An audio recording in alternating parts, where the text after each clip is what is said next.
Je veux parler de la fierté. La fierté. Et je me demande si tout le monde n'a pas lutté avec la fierté à un moment donné.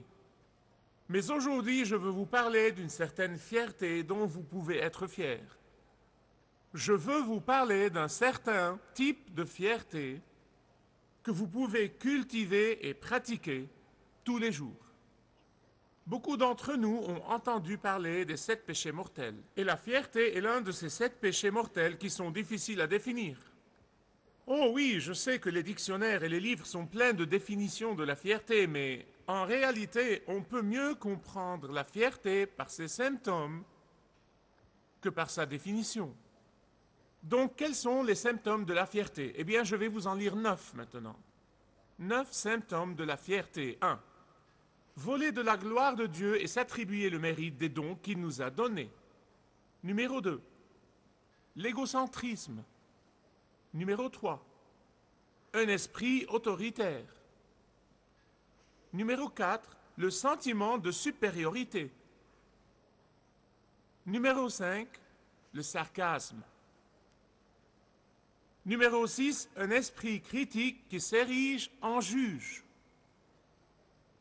Numéro 7. J'aurais voulu que ce ne soit pas là, mais il est là. L'impatience. Numéro 8, un esprit rebelle à l'enseignement. Et numéro 9, l'apitoiement sur soi-même. Comment triompher de la fierté? Je veux vous donner quelques conseils avant d'entamer mes sermons. Quelques remèdes. Ce ne sont pas de nouveaux médicaments. Le médecin est dans la salle et il va vous faire une prescription. Quelques remèdes qui viennent de ma propre expérience et qui sont approuvés par la PDD, la parole de Dieu, au cas où vous ne l'auriez pas compris. Voilà la prescription. Exprimez une dépendance absolue envers Dieu tous les jours et dans tous les domaines de votre vie. Les domaines publics aussi bien que privés. Deuxièmement, affrontez vos craintes, affrontez vos échecs, affrontez vos inquiétudes, exprimez-les, confessez-les et réclamez la victoire tous les jours.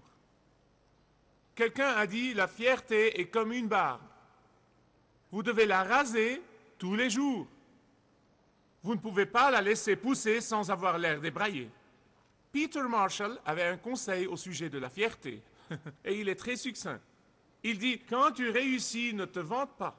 Quand tu es vaincu, ne te lamente pas. J'aime ça. J'ai lu qu'un jeune pasteur prêchait à plein poumon contre la fierté, et il prêchait contre la fierté. Toute la matinée, il prêchait contre la fierté. Et à la fin du culte, une femme s'est approchée de lui et lui a dit, pasteur, oh pasteur, je dois vous l'avouer, j'ai le péché de la fierté. Je succombe toujours à ce péché. J'ai succombé à ce péché ce matin, avant de venir à l'église. Il lui dit, raconte-moi. Elle lui dit, eh bien, je suis resté 1 heure devant le miroir. 1 heure entière, rien que pour admirer ma beauté. Le pasteur a réfléchi un instant, puis il a dit, madame, ce n'est pas de la fierté, c'est de l'imagination. Je vous ai dit que certains s'y perdent. Mais aujourd'hui, je veux vous parler de la bonne fierté. La bonne fierté. Vous dites, y a-t-il une bonne fierté? Absolument. Je vais vous en parler aujourd'hui. C'est le 2e principe des 15 principes des secrets de la vie positive. Ouvrez vos Bibles à 2 Corinthiens, la 2e lettre aux Corinthiens, chapitre 10, les 2 derniers versets, versets 17 et 18. Paul dit littéralement, à haute voix, en fait, s'il parlait, il aurait crié à pleine voix que celui qui se glorifie dans le Seigneur, car ce n'est pas celui qui s'approuve lui-même qui est approuvé, c'est celui que le Seigneur approuve. Il consacre le chapitre entier, le chapitre 10, à nous donner les caractéristiques de la bonne fierté. Puis il arrive aux 2 derniers versets et dit, voilà la bonne fierté, et vous pouvez en être fiers. D'abord, il dit que ce genre de bonne fierté fait preuve de clémence, versets 1 à 6. Deuxièmement, il dit que ce genre de fierté est une fierté qui édifie, versets 7 à 11. Troisièmement, il dit que ce genre de fierté est tenace, versets 12 à 18. C'est le genre de fierté qui fait preuve de clémence. La mauvaise fierté cherche à se venger. La mauvaise fierté aime toujours s'attaquer aux autres. La mauvaise fierté dit « sois sans pitié ». La mauvaise fierté dit « détruis-les, anéantis-les ».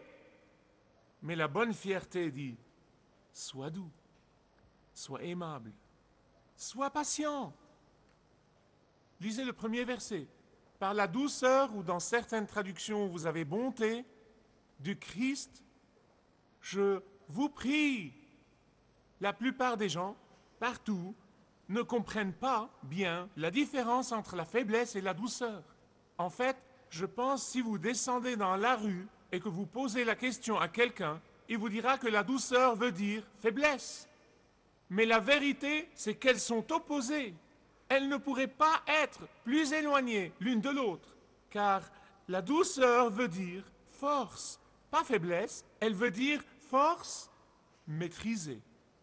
La douceur, c'est quand vous avez plein pouvoir pour faire du mal à votre adversaire, mais vous choisissez de ne pas le faire.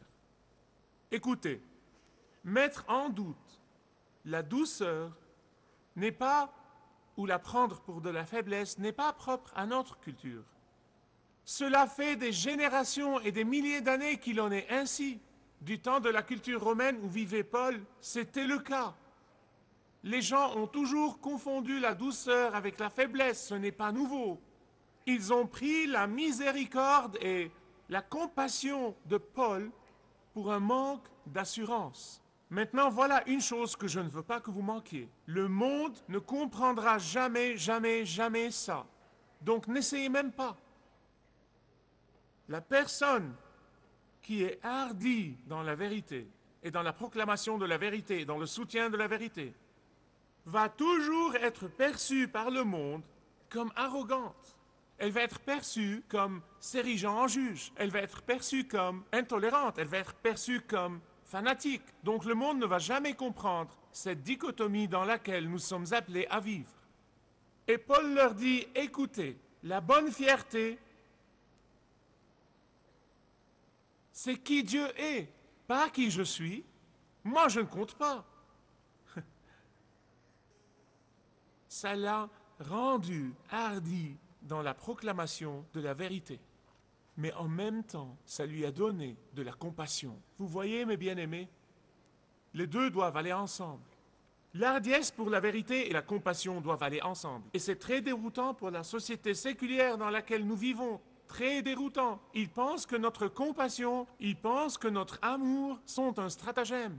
Je me rappelle avoir parlé à un membre de la grande hiérarchie, un haut placé dans une église traditionnelle, et j'étais gentil avec lui, et j'étais gentil avec lui pendant des années et des années, et il m'a dit « À quoi veux-tu en venir ?» J'ai dit « Je ne veux absolument rien. » Il a dit « Si, c'est un stratagème, tu essaies de me gagner à ta cause. » J'ai dit « Je n'essaie vraiment de rien faire, j'essaie d'être obéissant à la parole de Dieu. » Mais vous voyez, ces personnes disent « Paul, qui est audacieux devant vous, est en fait lâche, c'est une mauviette, il le traitait de lâche. » Et vous pouvez imaginer cet homme qui a fait face à des foules en colère, cet homme qui a été lapidé presque à mort, cet homme qui a fait face à l'emprisonnement et au naufrage, cet homme qui a été frappé de 39 coups de fouet, cet homme qui a regardé le roi Agrippa dans les yeux, le plus puissant homme de son temps, et lui a dit « Si tu ne te repens pas, tu feras face au jugement de Dieu. » Cet homme courageux, ils l'ont traité de mauviette.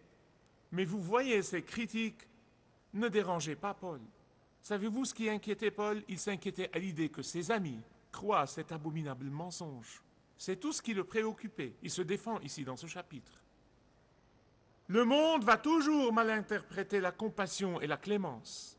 Et il va toujours penser que nous complotons quelque chose. Oui, nous aspirons à les aimer, parce que c'est ce que nous sommes commandés de faire. Le monde ne peut pas comprendre que l'hardiesse pour la vérité et la compassion doivent aller ensemble. J'ai vu des personnes hardies pour la vérité, devenir abusive et arrogante. Paul a dit, je ne vais pas faire ça, car je représente mon Seigneur Jésus-Christ, et il dit la vérité. Il est la vérité, mais il était compatissant et clément.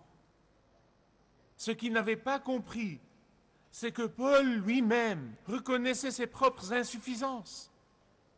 Que Paul lui-même savait que sa force ne venait pas de son physique, et pourtant il était capable de supporter la douleur plus que 10 hommes réunis. Paul lui-même reconnaissait que sa force ne venait pas de son intelligence, et pourtant il était une mine d'intelligence. Paul lui-même reconnaissait que sa force ne venait pas de son éloquence à articuler son message, et pourtant il était l'homme le plus éloquent de son temps. Paul lui-même reconnaissait qu'il ne prenait pas fierté dans ces choses, mais qu'il prenait fierté dans celui en qui il était et à qui il appartenait. Lisez le verset 4. Il dit, les armes avec lesquelles nous combattons ne sont pas celles du monde. La raison pour laquelle tant de soi-disant apologistes modernes n'arrivent pas à mener les gens au Christ, c'est qu'ils comptent en fait sur leur intelligence, ils comptent sur leur éloquence, ils comptent sur leur connaissance, ils comptent sur leur capacité de raisonnement, ils comptent sur leur technique astucieuse. Paul a dit, moi je ne fais pas ça, je ne fais pas ça, car mes armes sont divinement puissantes. Mes armes à elles seules peuvent détruire les forteresses de l'ennemi. Vous voyez, Paul comprenait, car en tant qu'ancien gourou religieux si vous voulez, sa tête était pleine de connaissances, mais son cœur n'était pas soumis. En tant que grand philosophe de la religion juive, l'un des plus grands érudits, tout ce que sa connaissance a contribué à faire, c'est de construire une forteresse dans laquelle le Christ ne pouvait entrer. Et Paul le reconnaît. Il dit, ces choses m'ont empêché de venir au Christ. En fait, elles l'ont amené à persécuter les disciples du Christ. Elles l'ont amené à essayer de détruire l'Église de Jésus-Christ. Et voilà pourquoi, quand le Seigneur Jésus-Christ a surnaturellement martelé cette forteresse sur la route de Damas, il est tombé par terre et il a dit, que veux-tu, Seigneur, que veux-tu que je fasse?